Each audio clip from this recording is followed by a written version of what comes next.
Okay, let's get started with geometry. And geometry gets started with three undefined terms. Now, we still have to have an understanding as to what these terms mean, so we'll get started with the first of the three terms, point. Point marks a location, it has no size, it is represented by a dot and named with an uppercase letter. So down below here we have point A, which is the dot next to the letter A, points B and C as well.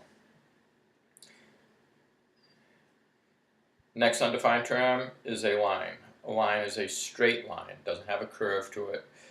It has no thickness and extends forever in two directions.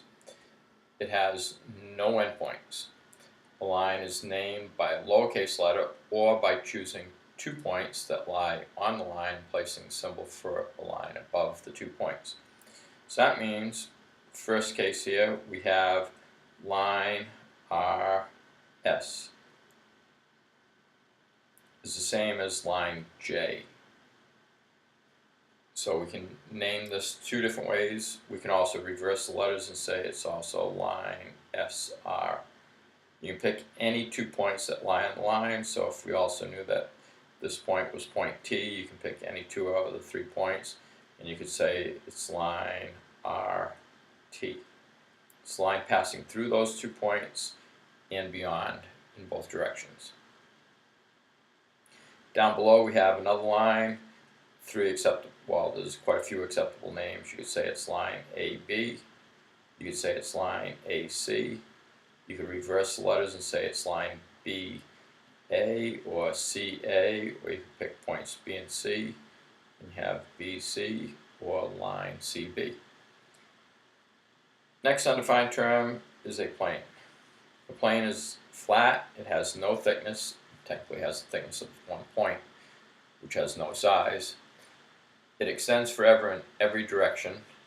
The plane is named with an uppercase letter, usually labeled in the corner of a parallelogram representing the plane, or stating 3 or more points that lie on the plane. So a couple of diagrams.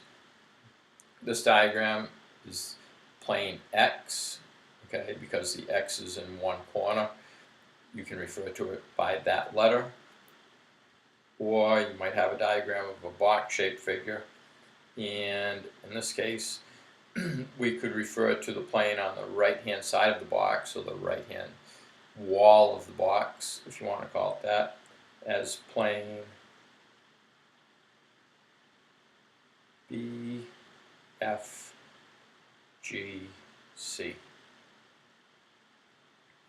Now we have some defined terms. Okay, so you're going to need to know these definitions very precisely. The first of which is collinear points. Collinear points are points that lie on the same line. And therefore in this diagram we would say that points J, K, and L are collinear points. Now if they do not lie on the same line, they are referred to as non-collinear points. So in this next diagram we have points X, Y, and Z are non-collinear points because there's obviously a line from Y to Z that point X does not lie on, so therefore they are non-collinear points. Then we have a definition for coplanar points. Coplanar points are points that lie on the same plane.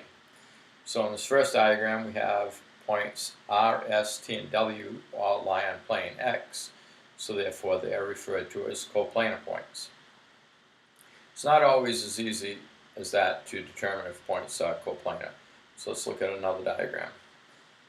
First set of points, A, B, C, D, are all on the top of the box, so therefore they are obviously coplanar.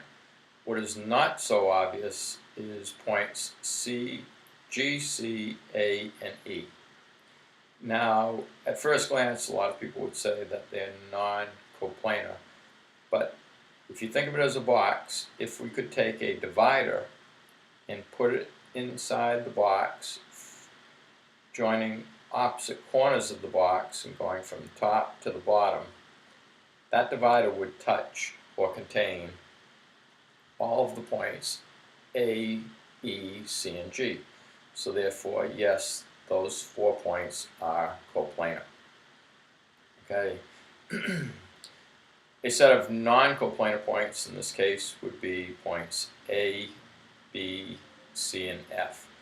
A, B, and C are all on the top of the box. Point F is on the bottom of the box. There's no one flat surface, even if we tried putting a divider in a bunch of different ways. There's no way you can contain all 4 of these points. So therefore, they are non-coplanar points. Hope this helps, and we'll continue with the second part to this video in a minute.